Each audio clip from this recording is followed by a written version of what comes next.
Gerald, and then you, and then me. And Elise. Yes. Okay. Hey, we're live. We're live. Yeah. Hey. This is Literary Roadhouse. One short story once a week. I'm Gerald. I'm Andy. And I'm Anais. And this week we've turned back time. We've wound back the clock to last century. No, 2 centuries ago. Crikey. To Guy le Maupassant, who was a French writer, strangely. And his story called Two Little Soldiers. If you've not read the story, pause the podcast, go read the story, and then come back, or not bother. We don't mind. It's up to you. Wow. Yeah, whatever. We're quite sort of. No, we should tell them to come back. We just don't mind if they read the story. Yes.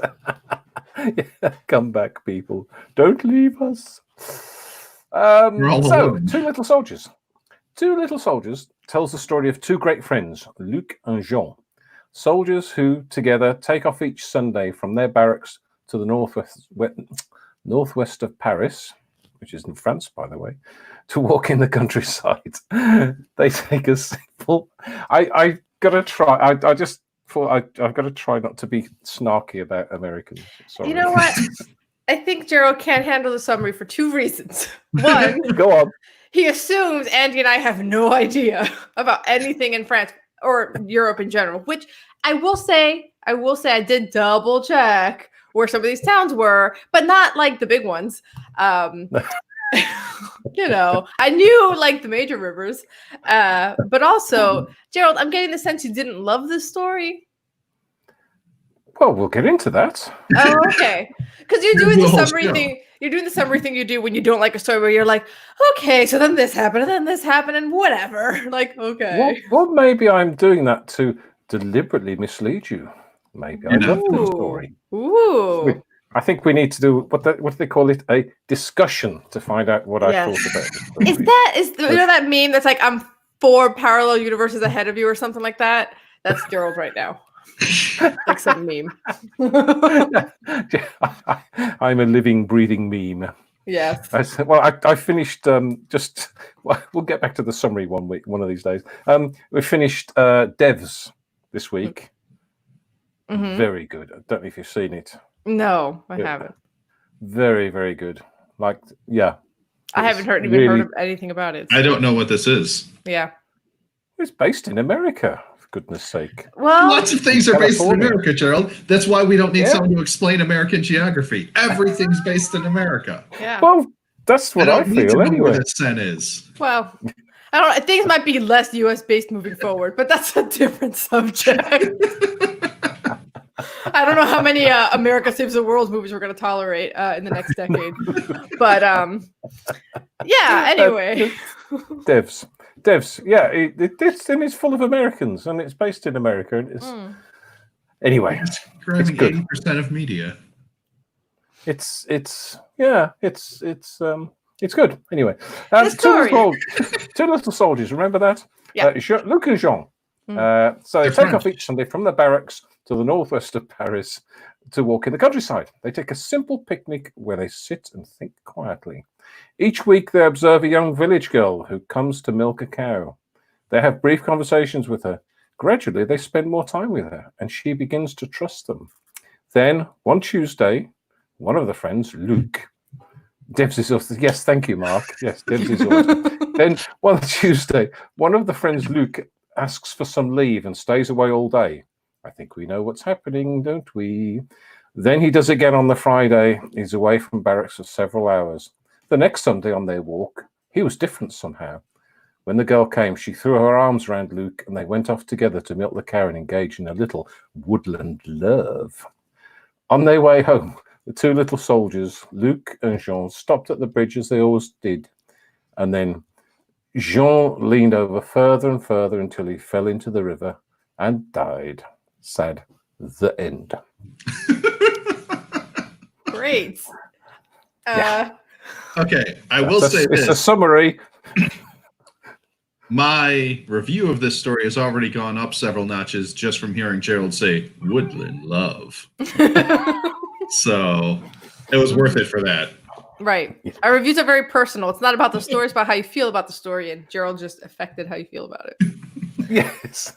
Well, I think I'm going a little bit sort of lockdown crazy here, so please excuse my levity and frivolity and snarkiness about Americans.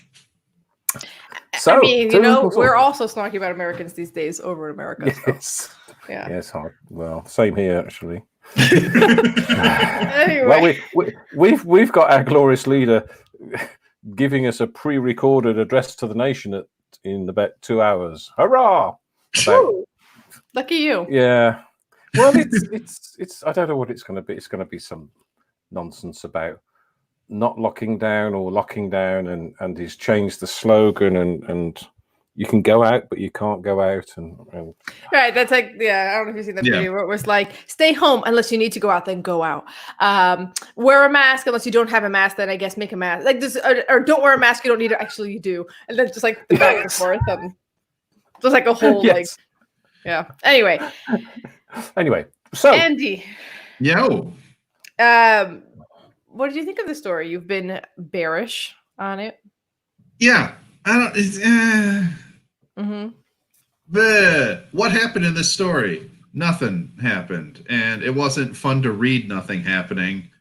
It's not that nothing happened. It's pretty much that nothing happened. What happens when two boys meet a girl? The same thing that happens every time two boys meet a girl in a story. But then, right, I was describing it to Karina. She's like, okay, tell me about your story. I was like, well, it was kind of garbage. She's like, well, tell me what you thought. And I started describing it. She said, oh, it's like The Knight's Tale. And I was like, but because they're French, instead of dueling for the hand of the woman, one of them gives into despair and kills himself. Right. And then she said, well, in The Knight's Tale, they were Normans too. So your joke doesn't really hold up. Oh, I'm glad we have Karina. Maybe Karina should just do the podcast. Maybe we should just have Karina on the show. Oh, okay, Gerald. I really enjoyed it. Yes, it has a simple premise. Yes, it's a simple message, and yes, it is what happens. Yeah, friendship versus love, and what happens when one person finds love and you lose all your friends, and then you die. But I really enjoyed it. I really loved the writing. I loved the description, the sense of place and time. It was, yes, it's not the most literary, wondrous, remember it forevermore story, but I think it's really enjoyable and I liked it. Yeah. I think I'm between you guys, which is I can see why the story is taught. It does a lot of like the story things that you're supposed to do, or that writers who are learning to write are taught to do really well, right? Like the reader is given just enough clues to know things just before one of the main characters. Like when Luke takes his leave and Jean is like, what? Why? The reader's like, we know he's stuck in the milkmaid, dude. Like, right? Like we all know. But like that's the kind of stuff that writers are taught to do, like to sometimes put in just enough clues where you keep the reader engaged, where they see what's going to happen next. And then just like some nice parallels, like they're always silent on the bridge. In the beginning of the story, they would sit there and look into the water silently. And at the end of the story, they're at the bridge and they look at it silently. But what has shifted? Luke knows something's wrong. He asks Jean, what's wrong, right? Which is like a hint at like the intimacy of their bond, because they're such good friends, they don't have to talk. And when they don't talk, they know when things are good. And when they don't talk, they know when things are bad. So there's like a way in which it's like teaching this story to a creative writing class. I get it. Like solid all around. Storycraft part good. But like Andy, I still personally felt a little bored of it anyway. And I think part of that might just be I don't know. We don't talk about this enough, but I think there's something to when you read a lot, especially when you read a lot of short stories like we do for the show, your expectations shift. You start to predict things in a certain way where it's like, you ever read a story that like hit you when you were 14 or 15 and you're like, oh my God, this is the deepest thing I've ever read. And then you come back like in your 30s and you're like, wow, that was embarrassing, right?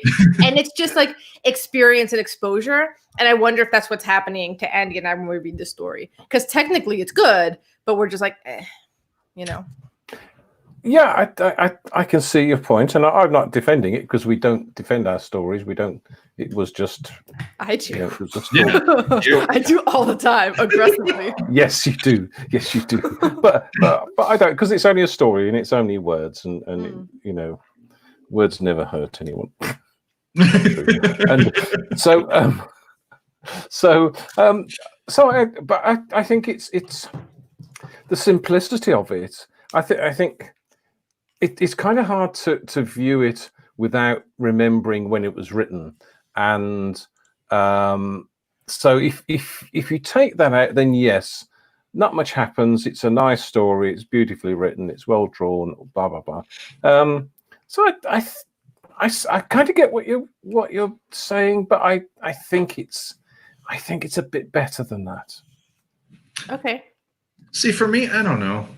What I was just trying to look at while I was ignoring you two, was I wondered if this was originally written in English or in French, but there's no translator notes. So Probably I assume it's French. originally written in English. I would think it's French. See, but I then would I think think there'd be a translator note. Our sources isn't exactly, yeah, anyway. Yeah, okay. Yeah. Well, I don't know. Like the language seems very dull to me, right? Like in terms of storycraft, all the bits are in there, like Anise was saying. Like it's very, it chugs the wheel properly, right? But I don't know. All the words are flat. The sentences are. There's nothing I read. Like we read so many short stories, and I'm like, ooh, that was clever. That was a clever sentence. I like that sentence. I'm going to read it again. And it was just like, yeah, there's these two guys. There's some bricks. They keep the bricks in the hedges. That's a good place for bricks. They made some food. Milkmaid, huh? How about that? And then he died. I don't know. It wasn't. Yeah. I feel you're skimming over some of the important bits. Like what bit? So yeah, Gerald, you were saying that to you because I'm more aligned with Andy, where the writing itself didn't particularly grab me, but when I know something's translated, I don't necessarily like. I love it when a translator does a great job, but if they don't, okay, I just try not to focus on that as much. But Gerald, you were saying you thought it was beautifully written. What are some lines that popped out or stood out to you? Oh dear. I think to what Andy was saying, that there aren't any clever lines. There aren't any lines where you think someone has crafted this and it pops out and it's beautiful. I think it's just I'm just trying to look that I didn't highlight anything. So maybe that's an indication that overall I liked the pacing. The pacing was steady for what happens. It's 2,000 words on not much happening. Two guys and meet a girl. But it's kind of hard. The pacing is good. The pacing, like I said, if you want to teach the story, you can teach pacing via the story. When the things happen, the different points in the plot, you can plot that out. You can see good pace. It's a really good teacher story, I feel. Yeah, you're probably right. You're probably right. Yeah, no, and that's not to say that de Maupassant isn't a very good writer. We've read some of the stories of his on the show, and we like them a lot better. But he's written over 300 short stories. We're not going to love all of them, probably. Yeah. So, yeah, it is. You're right. It is kind of hard because nothing pops out at you. Nothing really grabs you and says to you, I'm a clever writer. But actually it's clever for not doing that because of how it's woven and how it's described and how the people are described, how much stuff is left out of it, because it's not important. So so I'm guessing it's the reason I like it so much is because it's of this style. It's sparse and it's to the point and it's sort of Hemingway-esque, or predates Hemingway obviously, but it's that sort of writing that does what it needs to do and then gets the hell out of there. So I like so yeah, I can't justify why I like it, but I do like it. And I'd agree with you that not having those clever lines worked for the story, because sometimes when those clever lines happen, it's to bring you to a certain emotion or a feeling, or to bring you to a certain conclusion that this story resists doing, which makes the twist of the suicide at the end, because he didn't, I mean, it was a suicide, right? Like, we all agree on that? Yeah.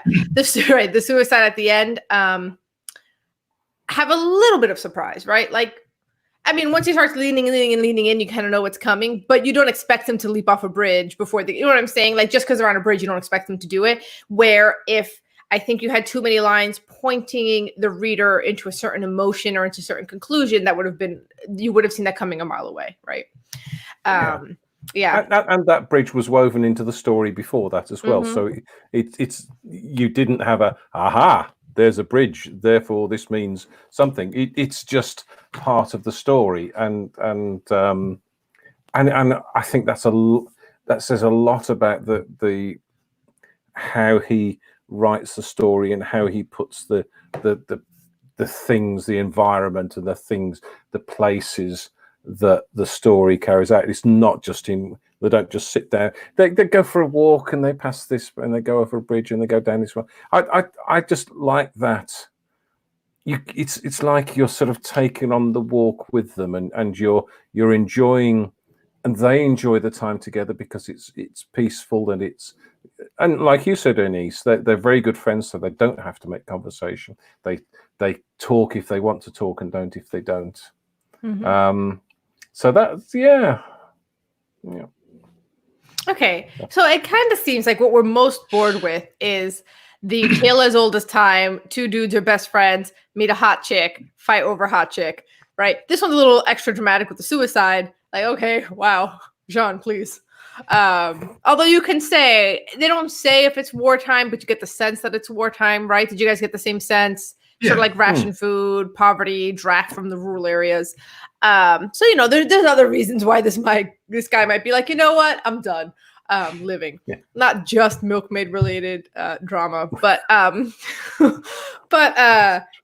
don't we talk about that a little bit more? Like, why? The reason we're bored with this is because, like Andy said, you see this like a million times over and over. But why? Why is this a thing? Like, here's these two guys who have this like unbreakable bond, who've become best friends in the most trying of times, and all it takes is one milkmaid, and it's over.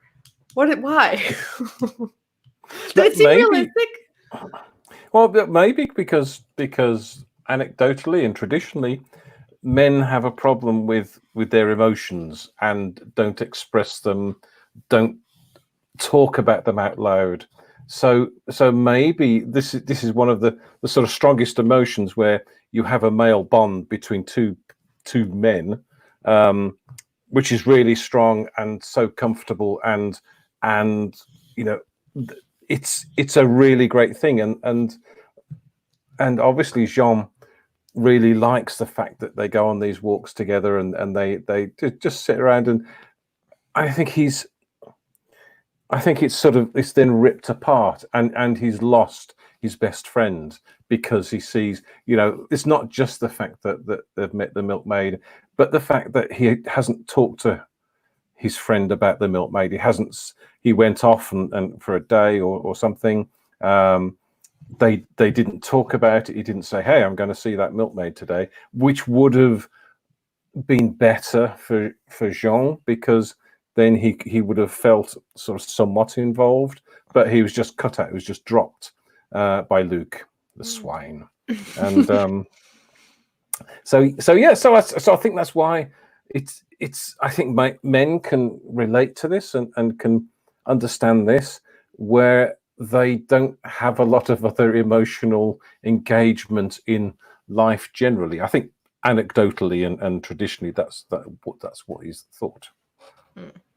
Andy, would you agree, or anything to add? Yeah, just I agree, but then also like in more general terms, right? Like conflicts and stories are good, and so if you set up these two guys with a bond, then the best thing to do just narratively is break the bond, right? Just yeah. Yeah. So Andy, it feels like what I'm saying, which is a good teaching story, because you can kind of, man, I'm gonna make a weird analogy. It's gonna fall apart. Please so if do. you have a story, and the story is like a living organism, right? And there's the story, there's like the skeletal, like the framing, right? This is like some like very starving like dog or something, where you can kind of like see the skeleton, right? You can see the ribs, and you can see the work there. So it's very easy to teach it. Like you can see what's setting up. Like the only thing you're telling me is these guys are best friends. Guess they're gonna stop being best friends soon, right? Like right. Which somebody who like doesn't have a lot of exposure to story, or hasn't thought about storycraft, or hasn't thought about the way that authors set things up, for them when they're learning, they're like, ooh, like they're learning something new. But like once you've had this lesson enough, you need something that isn't so obvious, I guess. Right. You need fluffy hair. Yeah, you want the fluffy hair. You want some fat. You want to be like, is it even a dog? I don't even know if this is the dog, actually, right? Like you want something a little more nuanced, yeah, and complex. You're right. It is a strange analogy. It is. I'm like, it's gonna fall apart. But this is what I was seeing in my head. I'm like, how do I take what's in my head and say it out loud? Well, I'm gonna use literal words.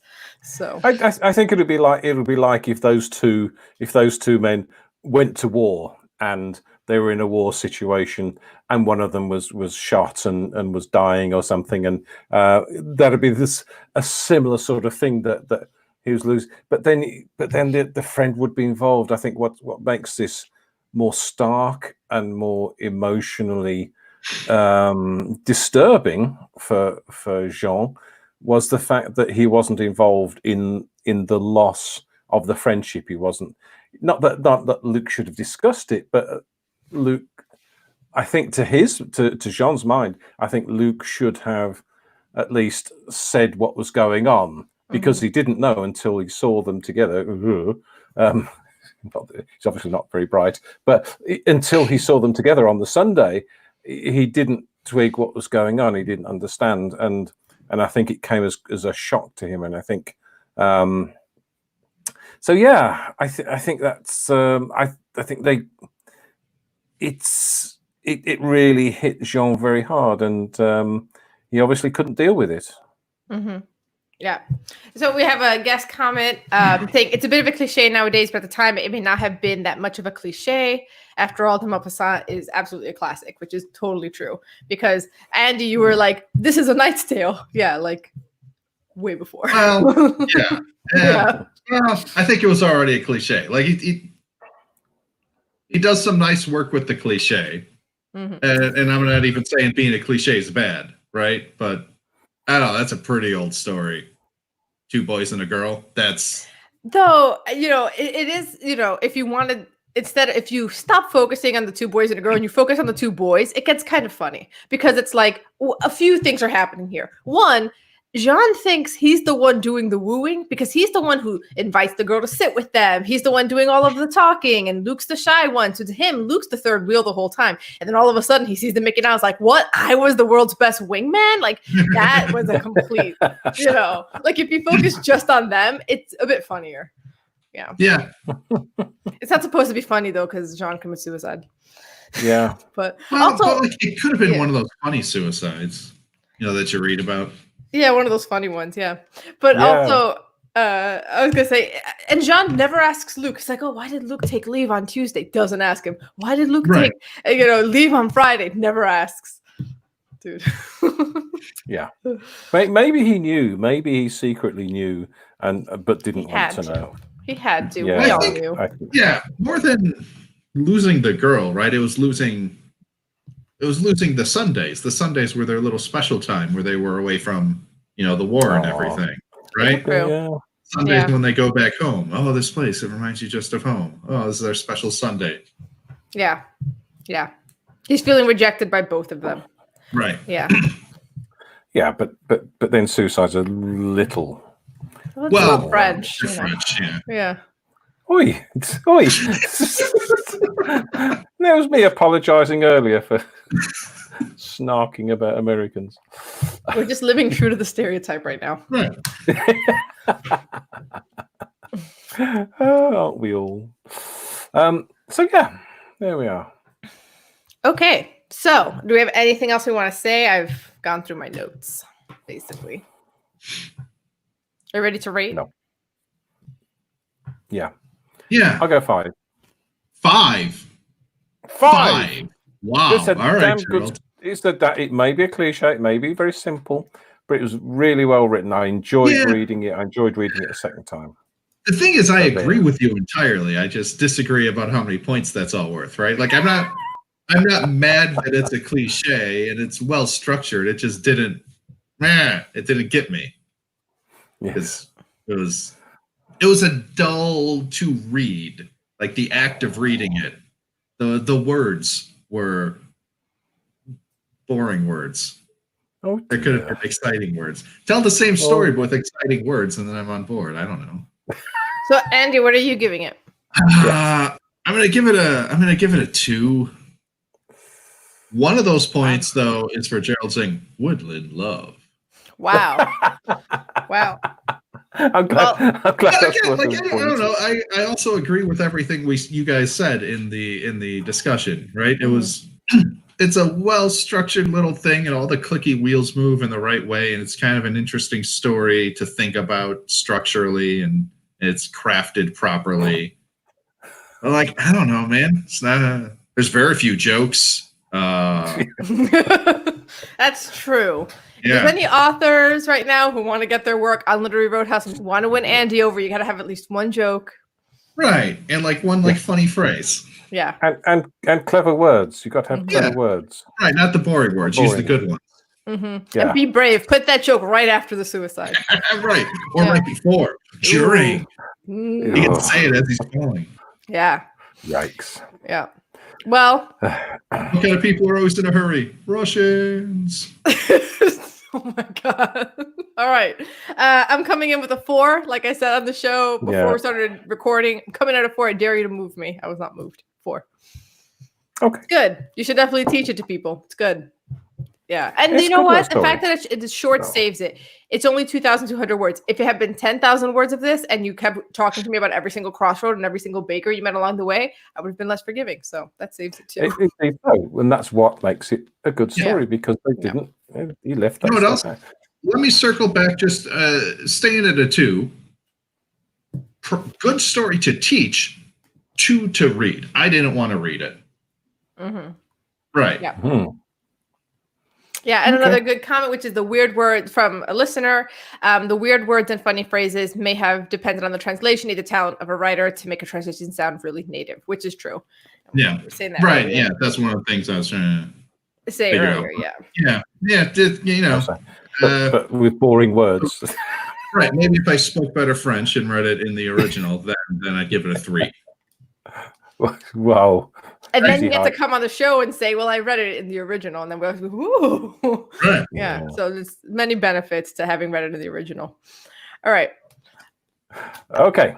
Then it's game time. So what are you 2 people submitting for next week? I am submitting Boar Taint by Bonnie Jo Campbell. Which is spelled Campbell, but not pronounced Campbell. Apparently. So, yeah, that's what the internet said. That'd be true. So yes, of course. Andy? I'm submitting The Resident Poet by Catherine Dunn. Okay, and it's quiz time. Now then, this was a story based in northwestern France, and we've had lots of flags out here the past few days and celebrating the end of a bit of a war that happened a little while ago, 75 years ago. So the quiz is about the Normandy landings, which is exciting because Americans were involved. You see, so it's not Brit-centric. It's lots of people were involved. Okay, let's get. They've got 10 questions and a. I can be some. No. No, I only hypothetically increased my mark. Theoretically, in the original French, maybe my mark is higher, but in actual fact, my mark remains a 2. Mm-hmm. And for people who listen to the audio version of this, Andy's responding to somebody who said, did I convince someone to increase their mark so easily? And Andy's saying, hypothetically, in the original French. Okay, let's go over this damn quiz, people. Oh, wait, hold on. I can change the setting so only I can see the comments, and then the listeners can, and I can cheat. They can give me the answers. Yes. Right. Yeah, this is great. No, I actually made it so you can all see it, but. Oh. Okay, so Anise, you're on the left, so you're first. What was it's multiple choice, of course, all the way through. What's the military code name for the plan that included the World War II Normandy invasion? So it's not the invasion itself, but the overall plan. Was it Operation Overlord, Operation Roundup, Operation Sledgehammer, Operation Torch? Overlord. Overlord is correct. Yes. Yay, very good. Andy, what was the date of D-Day? Was it May the 31st, 42, June the 10th, 44, June the 6th, 44, or June the 1st, 43? Gerald, can I steal it? I think I know. Who knows what happens in Europe, right? You're performing to stereotype. Do what? Yeah, the first one. The first one, May the 31st, 42. Wrong. Anise, what did you think? Is it June 6th, 44? It is correct. Yes, it was originally. Yeah, it was supposed to be June the 5th, but it was. Yeah. Go on then, why not? Yeah. I stole the point, yes. Yeah. It was supposed to be June the 5th, but there was bad weather, so it was postponed. Okay. So Anise, which was not a code name of a D-Day beach landing? So this is the individual beach landings. Gold, Juno, Sword, Denver. Which was not. Hold on. Which one of these? What's not a good naming convention? I was going to say it's probably the military alphabet, but I don't know that. No, it isn't. It isn't? Damn, I don't know. See, I don't know it. Okay, so what are they again? Gold, Juno, Sword, Denver. Sword? Which wasn't. No, it was Andy. Oh, Andy, you want to steal? Nah, I'm not going to steal. I'm only going to steal it if I know it. Right. Okay. So yeah, you'll have to tell me if you think you know. Denver is not. So it was Gold, Juno, and Sword were the 3 ones. That's a terrible naming convention. Horrible. Andy, what was the name of? This is a bit boring, this isn't it? We'll move on in a minute. What's the name of the military landings? So the actual landings at Normandy during D-Day. I got this quiz from 2 places, and that shows, doesn't it? I don't know why you did D-Day either, because this story's before World War II, so it isn't even the relevant war. No, but it's French. It's northwestern France. Got it. Yeah. Americans are involved. And it was just VE Day 2 days ago. Thank you. Right. What was that? I'm not going to ask this one, so I'll ask another one. Andy, how many American troops participated in the landing? Bearing in mind that more than 150,000 troops were involved overall, how many American troops? Was it 34,000, 73,000, 83,000, or 50,000? Probably 73,000. Is correct. Well done. That's a good half. Yeah, it is. It's a good half. Anise, which former president's son received the Medal of Honor for leading troops in the first beach assaults on D-Day? A former president's son. Was the President Calvin Coolidge, Franklin Delano Roosevelt, Theodore Roosevelt, or Dwight Eisenhower?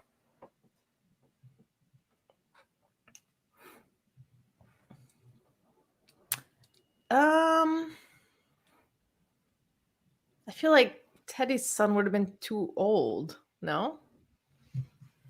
Unless he's an officer, it's an officer, then he might not be too old. Did he have a son? Leading the troops. I'm going to go with Teddy's son because they like to do that stuff. You were right. Yes. It's Brigadier General Theodore Roosevelt Jr. led the 16th Infantry, 1st Infantry. I was just guessing by ages. I'm like, hold up. All right. Excellent. Andy, Where is the National D-Day Memorial in America? So there's other ones elsewhere. Is it Washington, New Orleans, Charleston, South Carolina, or Bedford, Virginia? Oh, that's in Washington or Virginia. That's the question. I'm going to say Virginia. You'd be correct, because you know why that was chosen? Because that community suffered the highest losses on D-Day, and they I think it was 19, and they were called the Bedford Boys. The Bedford Boys. The Bedford Boys, of course. It's all become so obvious now. Anise, here's an interesting one. What did the Allies drop by the thousands over Normandy on D-Day? What did they drop from the air? Pamphlets urging German troops to surrender, smoke bombs, carrier pigeons, or Bibles? Those are all good choices. Those are all great choices. I'm going to go with pamphlets. No? Don't say Bibles. It makes no sense. No. Carrier Pigeon? pigeons. Why? Yes. What are they doing there? I shall tell you. The Allies dropped thousands of pigeons in cages via parachute for the purpose of French civilians to use the birds to carry back information of German troop locations. Oh, wow. Made them all spies. Yeah, there you go. That's clever. And That's and one more question, which is a similar vein. So, Andy, you could draw level with this one. How exciting! That's called getting a tie. Draw level. In American, you could tie. Right. Whatever. I'm just continuing the theme of Europe versus America on the show. Well, you can't even say Europe anymore, though. No, I know. Yeah. Well, you can, because we're actually still in Europe. We're not in the EU, which is the political and commercial. And anyway, right. Why was Field Marshal Erwin Rommel, who was appointed by Hitler to defend northwestern Europe, in Germany rather than France on D-Day? So on D-Day, Rommel wasn't where he should have been. What was he doing? He'd gone home for his wife's birthday. He was conferring with Hitler in Berlin. He was visiting a top-secret bomb factory, or he was taking a short respite at a Black Forest resort. Man, I think I know this. I think it's funny, so I think it's his wife's birthday. It is his wife's birthday. It is, yes. Yeah. And so there we go. So you drew level, or tied, as tied. You Americans call it. So we have a tie-breaker, strangely enough. So they don't call like a unleveler? Oh, what? Yes, unleveler, that's right. Of the 73,000 American troops involved, how many American soldiers died on June the 6th, 1944 on Normandy beaches? Now, you have to be specific about this, because there were deaths elsewhere related to it and deaths other times related to it. So how many died on June the 6th, 1944 on Normandy beaches? So we'll go with Anais first. So it's obviously a number between 1 and 73,000. At least one. At least one. At least one. At least one. Yeah, you saw Saving Private Ryan, didn't you? So at least one. I have no idea. Do you want me to go first? And then you can... 6,000. Okay, so Annie says 6,000. Oh. Andy says... 30,000. No. 30,000. Oh, man, it was bad. It was bad, but... Actually, isn't that 6 to 8? No? It wasn't bad. No? No. Wow. 2,501. Oh! Look at that. Which is like 3 seconds of Saving Private Ryan, isn't it? When they Wait, hold on. Died on the beach, though, specifically. Not died like... You're not going to challenge the answer, are you? No. I'm not challenging the answer. I'm just trying to remember, because I saw something the other day that was like, with COVID right now, the number of deaths in the U.S., every 4 days we hit Normandy. I had just seen this the other day, and I was trying to figure out, wait, how many deaths do we have in a day? And that's how I tried to, I couldn't, that's why I was like, wait, am I wrong about how many COVID deaths we have a day? That's how I was trying to figure it out. Don't we have like 1,000 a day? Yeah, more than that. Yeah. I thought we were at like 1,500 or something. I'm like, okay, Yeah, let me I was like bring it up a 1,200. little bit. Yeah, so that's why I went to 6,000. Right, something but like that's that. probably not died on the beaches. That's died in the assaults. Yeah, and Yeah. elsewhere and behind the beaches and Right. everything. I was like, I just saw this Normandy deaths, and yeah. Anyway, So Anais wins. Well done. Yes. And what are we Okay. reading next week? We're reading Boar Taint by Bonnie Jo Campbell. Campbell. All right. Campbell. Yes, I don't know how long refuse that to pause follow is that. or not, but Campbell. okay. But before you go, share your quaint village memories with us at our Facebook group, The Literary Roadhouse Readers, or on Twitter at LitRoadhouse or our website, LiteraryRoadhouse.com. Don't be a Luke, be a Jean. Leave a review on Literary Roadhouse on iTunes. And perhaps this entire conflict could have been resolved with a dating site for downtrodden soldiers and sunny milkmaids. So we're going to start that dating site, support milkmaidenheaven.com and our podcast expenses by contributing at patreon.com/literaryroadhouse. Every bit helps. And as always, share this podcast with the neglected dairy cows in your life. Until next time, read a good story. I've got to look for that domain name. Milkmaid in Heaven. I bet it already exists, though.